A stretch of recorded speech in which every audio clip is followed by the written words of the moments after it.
जर तुम्ही मला Instagramवरती खूप आधीपासून फॉलो करत असाल, तर तुम्हाला एक गोष्ट चांगलीच माहिती असणार आहे, की मुलींनी पैसे कमवावे आणि मुलींनी पैसे हाताळायला शिकावं, यावरती माझा खूप जास्त भर असतं.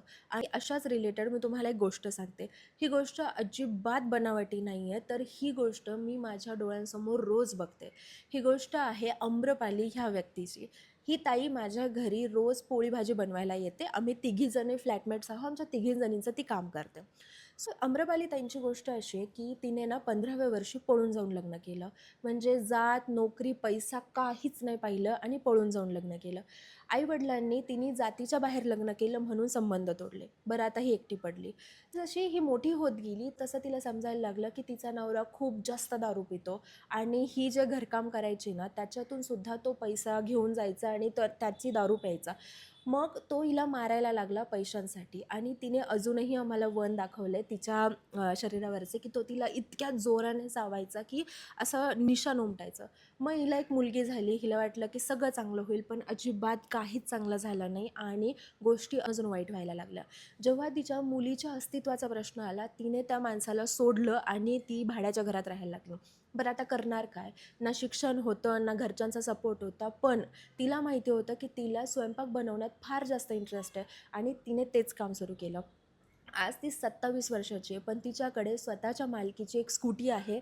तिने रिसेंटली एक वॉटर फिल्टर घेतलं आहे, जे तब्बल 17,000चं आहे. ती या सगळ्या गोष्टी इतकं कौतुकाने सांगते आणि मी तुम्हाला या गोष्टी सांगायचं कारण हे एकच आहे, की तिने जर तेव्हा धीर दाखवला नसता किंवा तिने जर हे ओळखलं नसतं, की तिच्या अंगी कोणती कला आहे, तर ती आत्तापर्यंत इथे असली नसती किंवा ती स्वतः असं म्हणते, की मी जिवंतच नसते म्हणून. त्यामुळे मला असं सांगायचं आहे, की एकतर मुलीने सगळं शिक्षण घ्या. बरं, बऱ्याचदा सिच्युएशन्स अशा असतात, की तुम्ही ज्यामध्ये शिक्षण घेता त्यामध्ये तुम्हाला काम नाही करता येत किंवा मग त्यामध्ये तेवढ्या अपॉर्च्युनिटीज नसतात. मग काय करणार? मग घरीच बसणार का? तर नाही. तुम्हाला मग एखादी कला जोपासायची आहे. आरी वर्क असेल, रांगोळी असेल, मेहंदी असेल, स्वयंपाक असेल, काहीही असेल. पण एखादी कला अशी जोपासा जी तुमची पोट भरेल आणि जो तुमच्या घरात किराणा आणून द्यायला मदत करेल. देव न करो, की तुमच्यावरती अशी सिच्युएशन यावी, की ज्या व्यक्तीवरती तुम्ही फायनान्शियली डिपेंडंट आहात, ती व्यक्ती जर त्या व्यक्तीला काही झालं, काही मेडिकल सिच्युएशन आली किंवा मग त्या व्यक्तीने तुमची साथ सोडली, मग तुम्ही काय करणार आहात? कधी विचार केला आहे का ह्या गोष्टींचा? माझं म्हणणं आहे, की आता या गोष्टींचा विचार करा आणि अजूनही वेळ गेलेली नाही आहे. या सगळ्यांवरती काम करा. बरं, आता पैसे कमवले. त्याच्यापुढे काय? तर इन्व्हेस्टमेंटची जेव्हा गोष्ट येते, तेव्हा फक्त आपण बँक अकाउंट आणि एफ-डी इतकंच मर्यादित राहायचं आहे का? अजिबात नाही. आपलं फायनान्स इतकं पुढं गेलं आहे, की इंडियन करन्सी असेल, फॉरेन करन्सी असेल, या सगळ्या गोष्टीमध्ये म्युच्युअल फंड, एस-आय-पी किंवा मग स्टॉक मार्केट या सगळ्या गोष्टींचा आपल्याला अभ्यास हवाच हवा.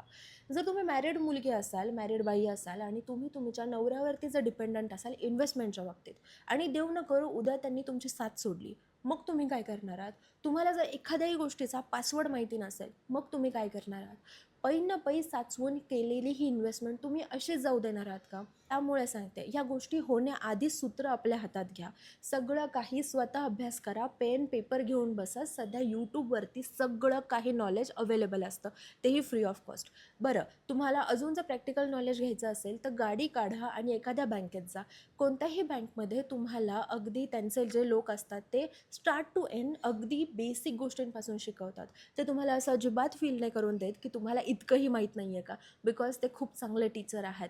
मी हे स्वतः पर्सनली केलेलं आहे आणि त्यामुळे मी मल्टिपल गोष्टींमध्ये माझे पैसे इन्व्हेस्ट करते. मला असं वाटतं, की प्रत्येक मुलीनं पैसे कमवायलाही शिकायला पाहिजे आणि पैसे हाताळायलासुद्धा शिकायला पाहिजे. हे जग इतकं विचित्र आहे किंवा मग आपलं आयुष्य एवढं क्षणभंगूर आहे, की आपल्या आयुष्यात कधीही काहीही होऊ शकतं. त्यामुळे कोणत्याही व्यक्तीवरती डिपेंडंट असल्यापेक्षा सगळं निर्णय स्वतः घ्यायला शिका. माझं असं म्हणणं आहे, की हा व्हिडिओ आजच तुमच्या आयुष्यातल्या प्रत्येक एका बाईला पाठवा, प्रत्येक एका मुलीला पाठवा आणि अशाच व्हिडिओसाठी सबस्क्राईब करून घ्या आपल्या ऋतिका टेल्सला, कारण असे बरेचसे मुद्दे आपण इथून पुढे बोलणार आहोत. ठीक आहे? तोपर्यंत बाय.